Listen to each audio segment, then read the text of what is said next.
Hello and welcome to Edu Leader Speaks by Education World. Today we have with us Katyayini Vanapalli. She's the principal CBSE of CHIREC International School. Katyayini is an accomplished educationist with over 29 years of experience in teaching, academic leadership, and institutional development, with credentials in school and strategic leadership, career coaching, and national teacher training initiatives. She is committed to innovation and student centered education. A researcher, she has published papers in the Indian Textile Journal and received several prestigious recognitions, including Best Teaching Faculty, Innovation Excellence Award, and Leadership in 21st Century Skill Development at IIT Delhi. Welcome, Ms. Katyayani. Good afternoon. Good afternoon. So let's start off by asking you, how do you view the implementation of the national education policy so far?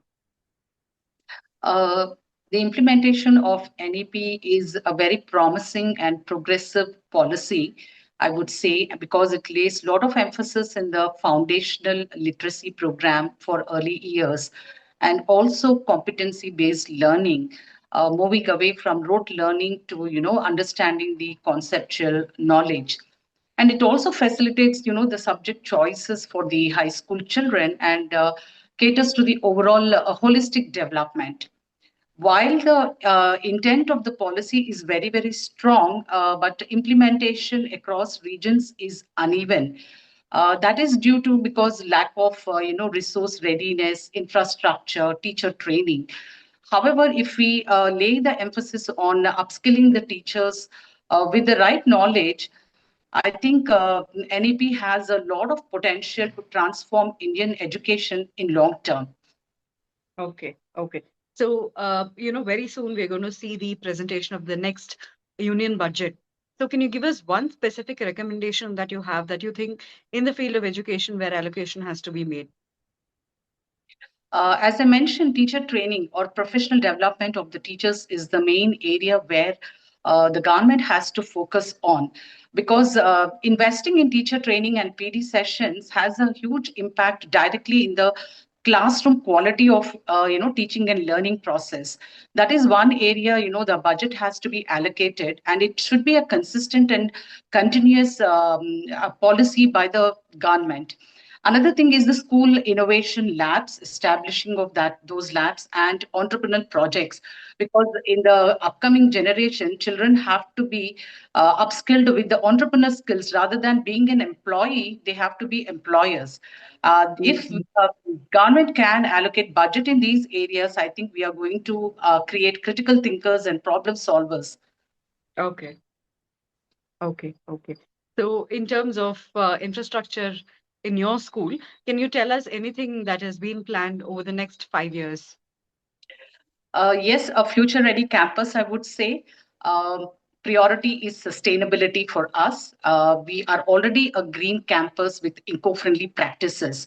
But however, when we are looking at the future ready campus, energy efficient systems should be installed, which we are looking at, and also innovation labs and wellness centers, because right now the need of the hour is developing EQ levels and SQ levels in the children. Yes, cognitive abilities are there in the children, but I think we need to focus on these areas. So we need infrastructure and learning spaces where we can develop the emotional and social development of the children.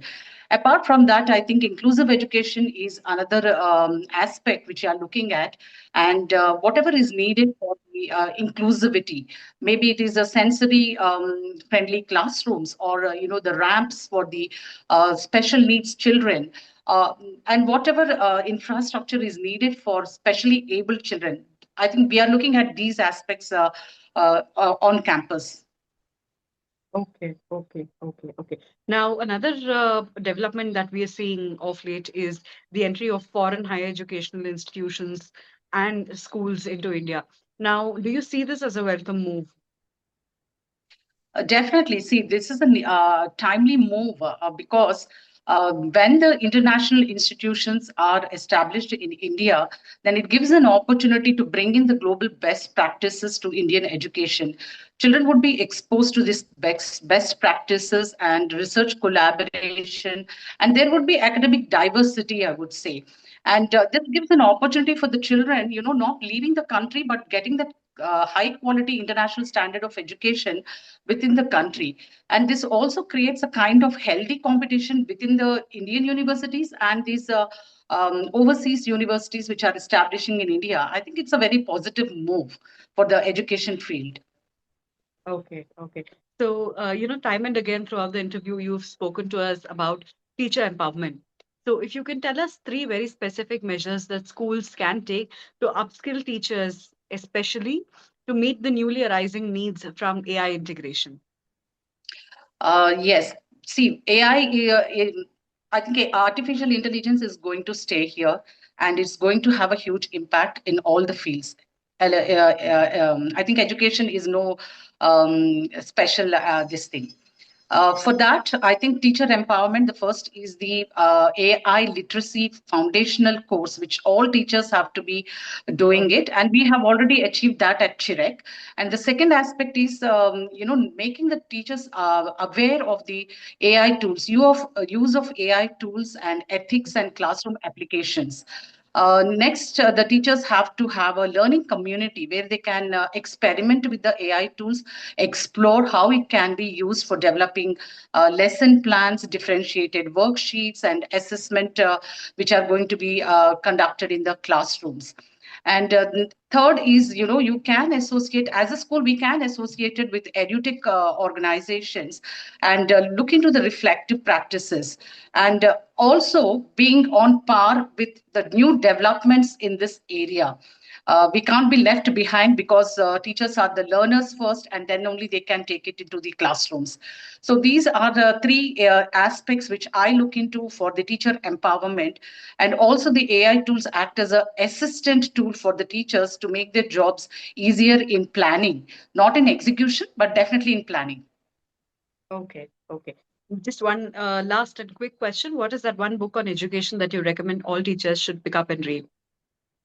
Uh, See, I read this book and it really impressed me. It is Pedagogy of the Oppressed, which actually emphasizes on traditional ways of teaching, where it critiques that traditional ways are passive, especially the students are passive recipients of knowledge, and it also lays emphasis on active participation of the students, where they can critically think, question, and relate the knowledge gained to the real life experiences.